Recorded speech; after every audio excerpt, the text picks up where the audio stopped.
stop Anastasia Island's Arcade Museum in St. Augustine, Florida. So Jay, tell me about Anastasia Island Arcade and Museum. Yes, this is our second weekend open. We are on coin play. Anyone that went to our original location, we had less machines, less space, and we were on admission. We've got more space here. We're going to be open more days, and we're trying coin play. So far, it seems to be going pretty well. We added a lot of stuff like this that we didn't have space for at the old place.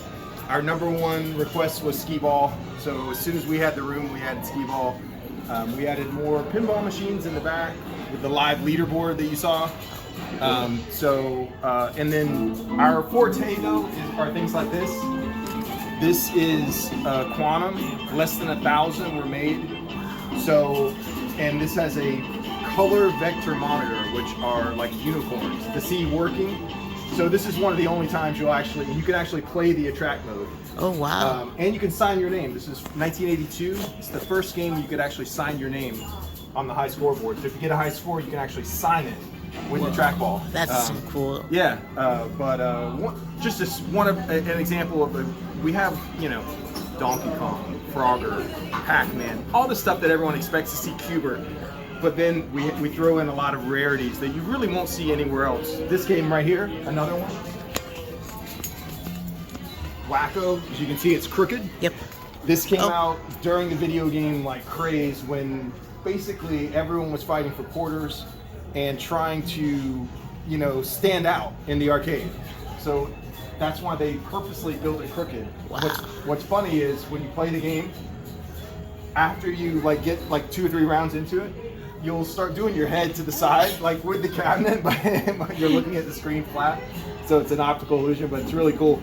Extremely rare game. They made less than 1,000. There's only a couple dozen that anyone knows about anymore. So we have a lot of stuff like this, but then really popular games like Tron, Star Wars. This is another color vector monitor. Oh, cool.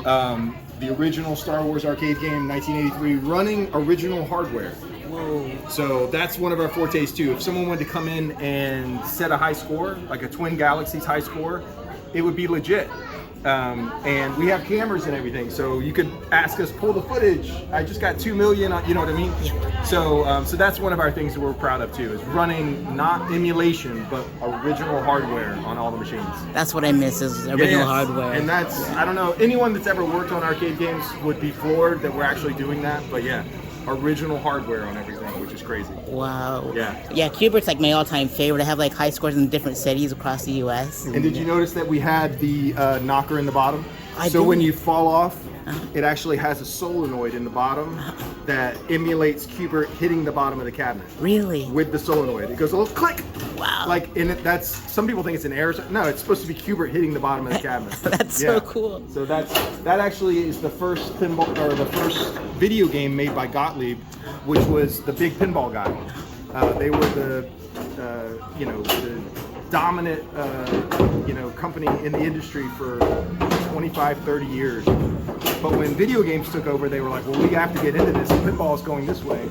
So they made that, and then that's why they put that solenoid in, because they're a pinball company. They have extra solenoids, so they wanted to be different, so that's why they put that in there. But ours has the solenoid, it's all original, so yeah. Wow, that's so awesome. Yeah. What's your favorite game in here? My favorite game, I stuck in. If you want to walk back here, can we walk? Absolutely. You're mobile. Yep.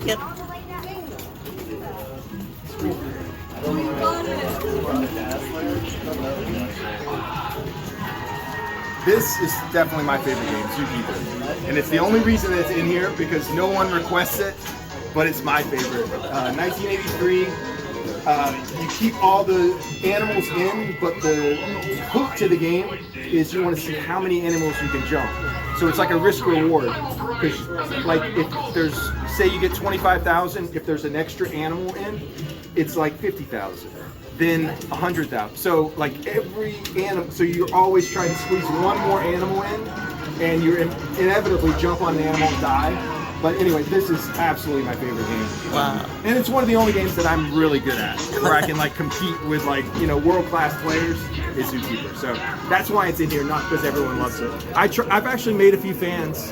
We had some regulars to the old place, and they got into Zookeeper. I got them into it. That's so Yeah, cool. so.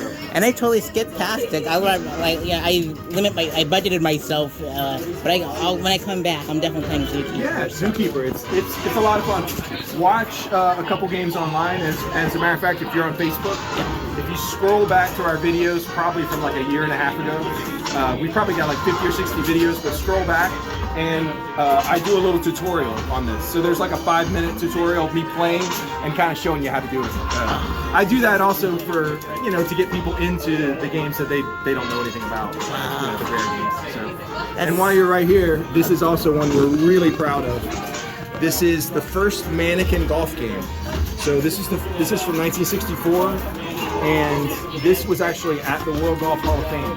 Oh, cool. In St. Augustine. Yep. Back when they had it open, they had at one point they had an exhibit with 8 coin-op games, and they shut it down. And a friend of ours named Ron Donahue in Palm Beach, he's a big collector. He bought the entire collection, and then he lent a couple of them back to us. So we have Little Pro, and we have another one in storage called Super Par Golf, which is equally rare.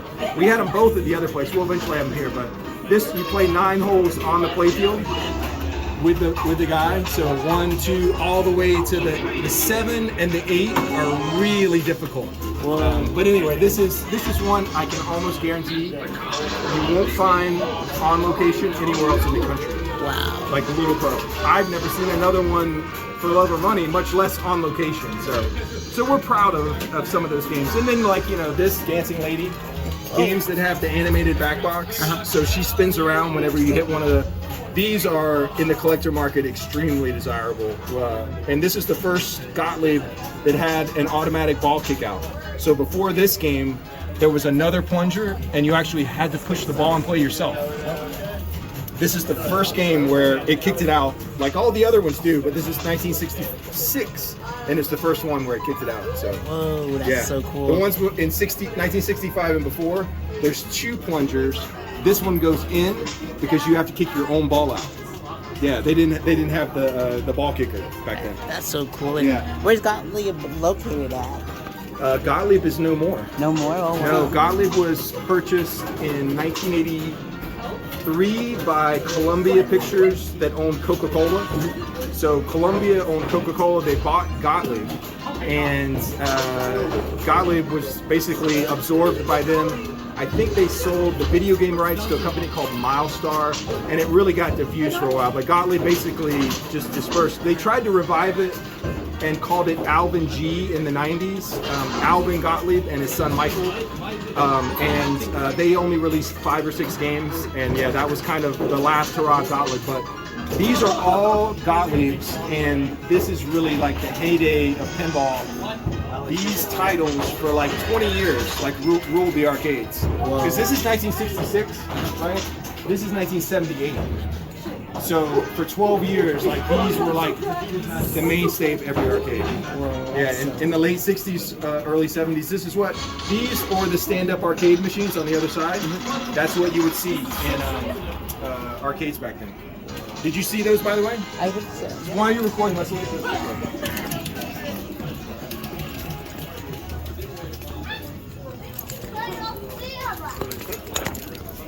Oh, these stand-up arcades.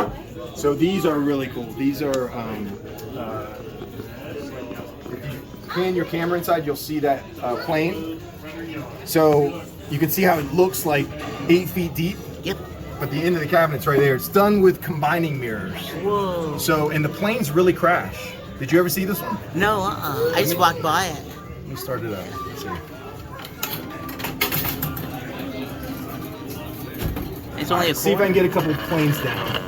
Can you see the planes? Yep. There's one that crashed. So there's no video in this game. Those are real planes. Oh, cool. That fly around, and then they really crash. Oh, that's so cool. But yeah, you have to use the gun sights. You got to get it on them right when they come out. You have to get 2 clicks. And then they come down. So you really got to like be ready for them to come around. But anyway, that's this is another one that you are probably never going to see on location anywhere else. No way, yeah. Unless you go to maybe like, there's a Pacific Pinball Museum. There's a few really big ones. There's one in California. They may have some Galloping Ghosts. They may have something weird like that. But other than that, this is another one. This one you fly the plane around. So you try to go under, see the arch? Oh yeah, in St. Louis. And the bridge. Yep. So you try to go under the bridge for like maximum points over the mountain, and you fly it around like with flight controls. Whoa, this is so cool. And this one is basically mechanical Space Invaders. So you play this one, and you try to knock down the aliens in the back, and your shot is on top of the cabinet. So you're basically shooting them. And then there's the saucer that goes back and forth, just like in Space Invaders. You know, the saucer at the top? Yep. Yeah. It's just like, this is basically Invaders from Outer Space by Midway. And it's basically, let me think, 6 years before Space Invaders. Wow. Yeah, so that's the leap that they made. This was all that was in arcades back then, this or pinball. And then boom, when video games hit, these were put out to pasture. Unbelievable. That's why these are extremely rare to see anymore, because they didn't earn. And look how big they are. They're bulky. Nobody knew how to fix them. So operators just tossed them. They literally were like, we don't have room for this. They do not earn. Nobody wants them. Everyone wanted Pac-Man and Asteroid, not these things. So they threw them away. You can't find them anymore. They're extremely rare to find and keep working. So this little string of arcade games from the 60s and 70s we're proud of too. Awesome. So you maintain them and everything? I maintain them, and we have a couple friends that help us too. Someone named Carlo, he's from Jacksonville. He came down earlier. He was here all day helping us with that ringer. Wow. The horseshoe game that you play head to head, that's another one that we're proud of. So yeah, these are just, this is kind of like, you know, our bread and butter is having stuff that you're not going to see, like, you know, you might see Galaga or Pac-Man in another arcade. Right. You know, people come in here, we didn't have Galaga for 2 years. Wow.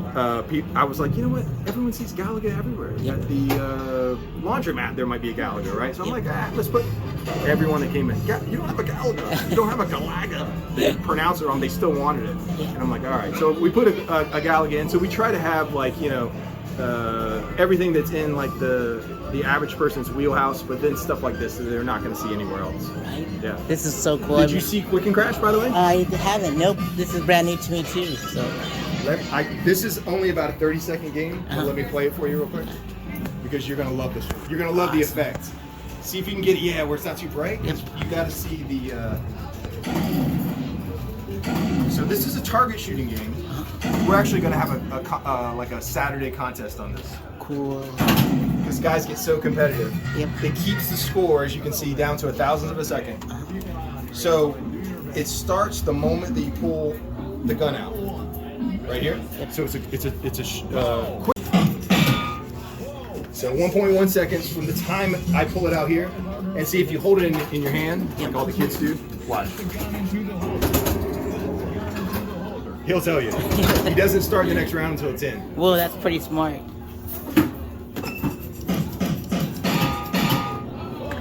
So that's the second round. The fourth round is the cool one. So.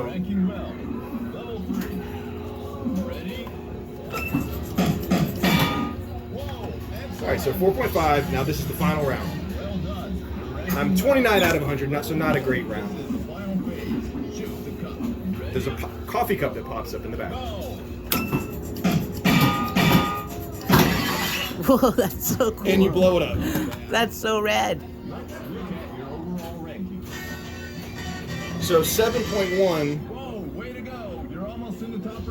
There are guys, if you look on YouTube, there's guys online that at 1.9 for all 4 rounds. They're crazy. literally like, it's like, because they just are into it, and they, you know, it's at a bar or something that they play all the time. Most of the videos are very old of it. This came out in 2001, and they don't service it anymore. Oh. So Namco doesn't, supply anything that's in this game. That's why it's hard to keep this one working too. But, Wow. But yeah, most people, you know what people ask me? What's that? How many cups do you have? Right. How many? Because you're going to run out of cups. And I tell them we only have about 450 cups. So watch how many, because once we're out of cups, that's it. Oh, wow. That's wild. And I'm totally joking, by the way. Oh, really? It's the same cup. It's just such a good effect that people think that it's a real cup that blows up, but it's not. That's what I thought too. Yeah, it's just the effect of it, but it's so cool. Wow. the things they came up with, like what year did this come out? 2001. 2001. But it's mechanical, but it's by they only made 3 games with this technology, and then with it's got an optic in it, so it's an optical sensor, and they made it. There's Quick and Crash. There's one like called where you shoot bees, and then there's one we will never have room for it. It's called Cool Gunman, right? It's the same type, but it's like an air hockey table, and you each have a gun on each side, right? And you shoot a can back and forth. So, and you try to get the can in the other person's hole. But there's a real can on the playfield. You're shooting sensors that kick it. So you try to kick. It's called Cool Gunman, but there's only 3 that have this type of technology, and this is one of them. So that's so cool. yeah, another one that we're really proud of. It's extremely rare. Yeah. Absolutely. I feel like Clint Eastwood. What's that? You feel like Clint Eastwood. Yeah, right. Exactly. Awesome, and the decorations in here are just pretty awesome. It's like movie we don't posters. have actually as much wall space as we did at the other place. The other place was cut up into rooms, so we had a lot of walls where like we couldn't put games. People were walking by. So here it's so open that we put games everywhere, and then we're like, where are we going to put all of our stuff? So we actually have a lot of literature and stuff that we're going to start putting on tops of the machines. So like about quantum, like have a little display right here. So we're gonna start doing that because, like I said, we're out of wall space. Yeah. But we try to have cool stuff everywhere for people to look at, check out, and read about. Like like at the old place, I had this for almost every game. Wow. Where if you look to the right or left, like when you were playing, you'd see like a write-up on the game. But here we just don't have the walls for it all. You can see they're just out in the middle of the floor. So it's like, where are we gonna put it? So we're gonna start making them for the marquees. Wow, that's so rad. Yeah, I'm like, Q-Bert's there, and like that guy startled me over there, and He was in our front window at the other place playing pinball. Oh, cool. So we had like a little half pinball, and he was like playing it at the other place. We don't really know what to do with him. We're probably gonna toss him. Keep him around, don't scare everyone outside. Yeah, people take pictures with him at the launch party. People were taking like selfies with him and stuff at the booth. Yeah, that's so cool. So we'll leave him for now, but yeah, if we get crowded, we need a 4-person booth. We'll have to kick him out. So. He could be your mascot. Yeah, right. And this is the dining area. And by the way, did you notice our bar top? No. I just walked to the pinball. This and was stuff. a custom bar top that we did. It took us quite a while. It was a labor of love. Whoa. But yeah, we have tokens that are extremely rare from like Aladdin's castle from the 80s and stuff. Just different stuff from the 80s. A lot of goofy stuff. We all kind of put some stuff in. There's Darby. She's a local artist. She threw some stuff in here. Pinball Dudes, that's our distributor. But yeah, everything is like, immortalized underneath here now. We also figured that if we ever have kids come in, like groups of kids from like classrooms and stuff, we can use it as like a scavenger hunt, like finding certain tokens, finding things in the bar top, and then how many Pac-Man machines can you find and what year were they. We originally had every Pac-Man machine right here. Wow. So we had Pac-Man, Miss Pac-Man, Junior Pac-Man, and a friend of mine came by that runs another arcade in Denver, and he said, no. He said, split the Pac-Mans up, have them everywhere, because we have 6, 7 Pac-Man machines, have them spread there, and then he made this lineup that were basically like, everyone's favorites right here. But then it'll be like, you have to find all the Pac-Mans, a little scavenger hunt or something. That is pretty neat. Yeah, and I was born and raised in Colorado, so that's pretty awesome. Yep, so I love Colorado. So. Yeah, in Denver, there's a place called the One Up. Yep, I've been there. Oh, okay, that's our guy. Awesome. Where's his card? I thought I put his card in here. Yeah, here. That's John. John. If you've been to the One Up, you probably saw him. He's the game tech there. But he came here and he helped us for like, I don't know, a week. He stayed and like helped us go through all the machines because he's a classic arcade tech. And he's also one of my old friends. And he's the one that set up this lineup and told me to split everything up. That's so cool. But yeah, they have the 4 biggest barcades in Denver. Oh yeah, I went to the one by Coors Field. So I think that's like Lodo. Lodo, yep. Yes, the one in Greenwich Village. Oh yeah. That's their Have you seen that one? I've I've only seen pictures of it online and videos. It is insane. Really? Yeah, they took like a year and like built it out. I'm gonna be there for the Run the Jewels and the Wu-Tang concert, so on July 4th. All right. When you go by there, tell John. I will. That you grab my card and tell John. Tell Gooch. Gooch. Dan, that's there. Donovan, tell all those guys that you visited here. I will, absolutely. Yeah. But yeah, ask if you're there. Ask John. He'll do a little interview and walk you around the one-up. Tell him that you know me. I will, absolutely. Yeah. Do you have my card, by the way? Not yet. I'll get it. So, awesome.